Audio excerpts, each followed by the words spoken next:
জেলে বন্দি বিশ্ব বরেণ্য তাফসীর কারক আল্লামা দেলাওয়ার হোসেন সাঈদীর কাছে খোলা চিঠি।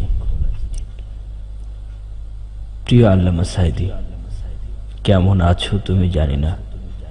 শুনেছি কারাগারের ছোট্ট একটা প্রকোষ্ঠে তোমাকে রাখা হয়েছে, গায়ে কয়েদির পোশাক। জানি না কি খেতে দেয় তোমায়, কেমন আচরণ করে কারারক্ষীরা তোমার সাথে। তুমি তো জানো না মাওলানা, তোমার অন্যায় ফাঁসির রায়ে ৫৬,০০০ বর্গ মাইল কি যে উত্তাল হয়ে উঠেছে। ১৫০ জনের উপর মুসলমান বুকের তাজা রক্ত ঢেলে দিয়েছে শুধু দুদিনেই। অবাক হয়ে না মাওলানা, সারা জীবন তুমি তাদের পবিত্র কোরআন এবং হাদিস থেকে অনেক কিছু শিক্ষা দিয়েছ। তুমি তাদের শিখিয়েছ অন্যায়ের প্রতিবাদ করতে, তুমি তাদের উৎসাহিত করেছ শহীদ মৃত্যুর জন্য। আজ তাই তোমারই প্রতি করা অন্যায়ের প্রতিবাদে তারা জীবন বাজি রেখে ঝাঁপিয়ে পড়েছে, প্রাণ বিলিয়ে দিচ্ছে অকাতরে। প্রিয় নেতা, ফাঁসির আদেশ এ অবধি কত বড় বড় আলমের বিরুদ্ধেই তো হয়েছে, তাদের কাউকে কাউকে ফাঁসিও দেওয়া হয়েছে। তারা সকলেই গর্বিত মুখে ফাঁসি কাস্টে গিয়ে দাঁড়িয়েছে অন্যায় এবং জুলুমের প্রতিবাদ করার জন্য, সত্য কথা বলার জন্য তাদের ফাঁসি হয়েছে।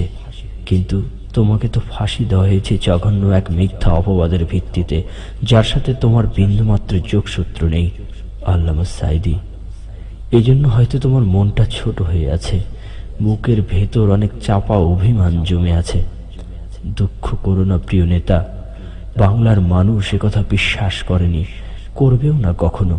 তারা কত ভালোবাসে তোমায়, তুমি তা কল্পনাও করতে পারবে না কখনো। তাদের চিন্তা চেতনায়, কল্পনায়, অস্তিত্বে এতটাই মিশে আছো তুমি, এতটাই যে মাঝরাতে চাঁদের শুভ্র বুকেও তোমার নিষ্পাপ মুখ দৃষ্টিভ্রমে দেখতে পায় তারা। মাওলানা গো, কতকাল দেখি না তোমাকে সরাসরি স্টেজে। চিরপরিচিত সেই দরাজ গলায় সূচনা করছো নাহমাদুহু ওয়া নুসাল্লি আলা, তারপর বলছো জোরে সোরে মহব্বতের সাথে পড়ুন বালাগাল উলা বিকামালিহি।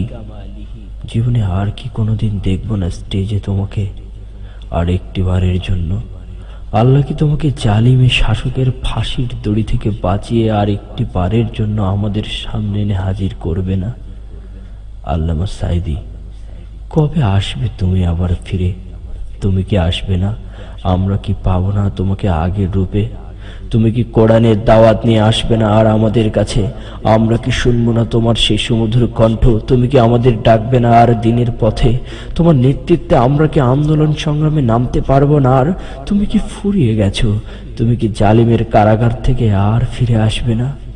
ইনশাআল্লাহ তোমাকে আসতেই হবে, আসতেই হবে, কারণ বিশ্বের ২৪ কোটি বাংলা ভাষাভাষীর সাথে অপেক্ষার প্রহর গুনছে আরো কত ইসলামী প্রাণ।